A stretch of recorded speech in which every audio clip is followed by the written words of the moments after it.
Welcome back to a quick chat in the Cadillac. My name is SG. I like to explore the simplicity of complexity. If you don't know, this is my show where I break it down for you, both real and quick. So hang tight because I got something special for y'all today. Today I'm going to be talking about something that is commonly referred to in baseball as the curveball. Okay, when we see curveballs in day-to-day life, that is a figure of speech, basically saying sometimes shit just comes out of left field. And what you got to be able to do is handle them curveballs because they're going to get thrown.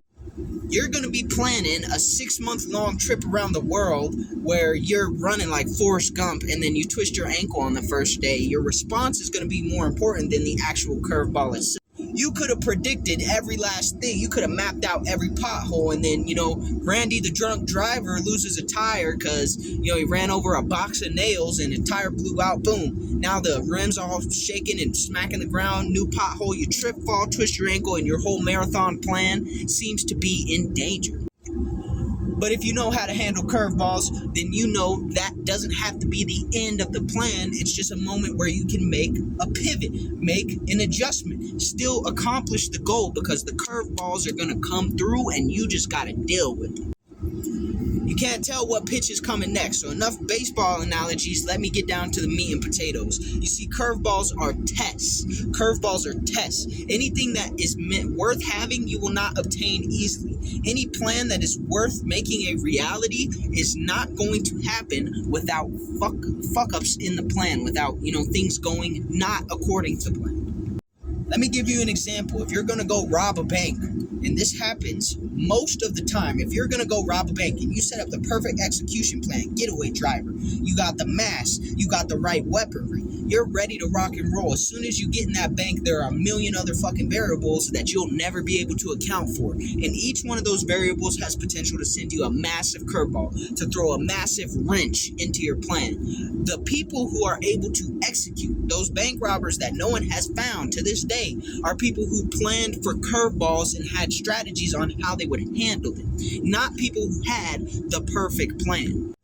You got to account for things that you would never be able to account for. When you are making progress, when you have a journey, a purpose, a mission, you're going to get curveballs. Your plan should be, okay, this is our guideline. That's the plan. The plan is a guideline. It's not a step-by-step. Every single piece has to fall in line. Because if that were the case, life would be easy. Everything that you want to attain, you would just have to say, well, this is exactly how I'm going to do it, and it's going to work out that way. And then it would. But that is not the case. You're going to have curveballs, adjustments. You're going to be tested. Only the worthy will receive what they are asking for. All right? Only the worthy will receive what they're truly asking for.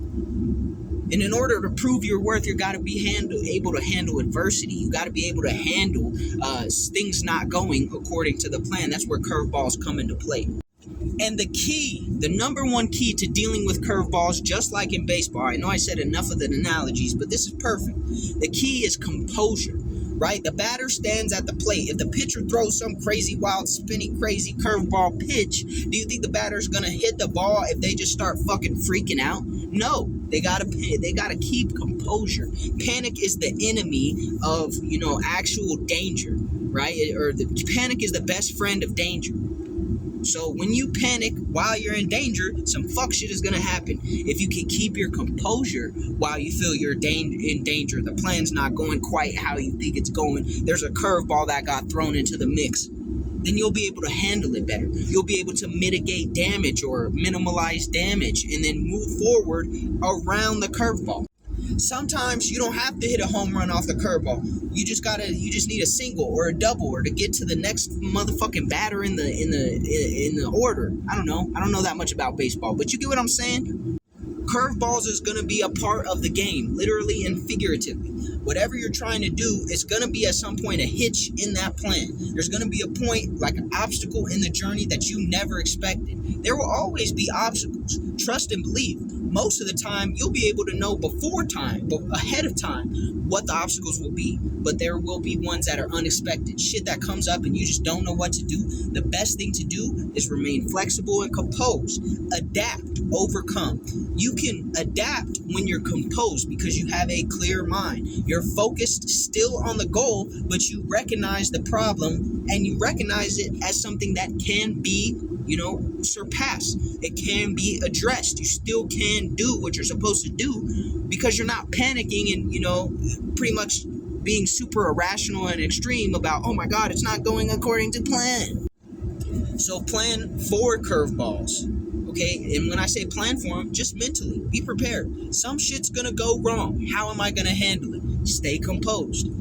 First thing you do, address the situation with a level head. That requires composure. And then you have to be flexible. You have to be willing and able to adapt. Okay, this is not going to work. This approach we were planning on using is clearly not going to work. So how do we modify? How do we adjust to make sure the plan gets accomplished either way?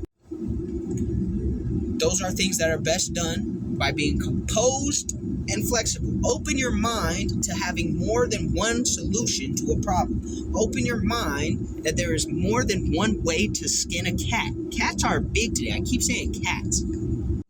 But this is the toughest part for people. A lot of people, especially people who are anxious or people who like to be perfectionists, they want everything to go exactly according to plan because it's safe, it's comfortable. Especially when we're talking about high-stake emotional subjects like dreams, plans, purposes, and missions, goals. These are things that people tie to their identity. They're very valuable, and I'm not saying that's bad. That's actually very, very good. However, that also puts you at risk of being way too over-invested in doing things exactly how you imagine them.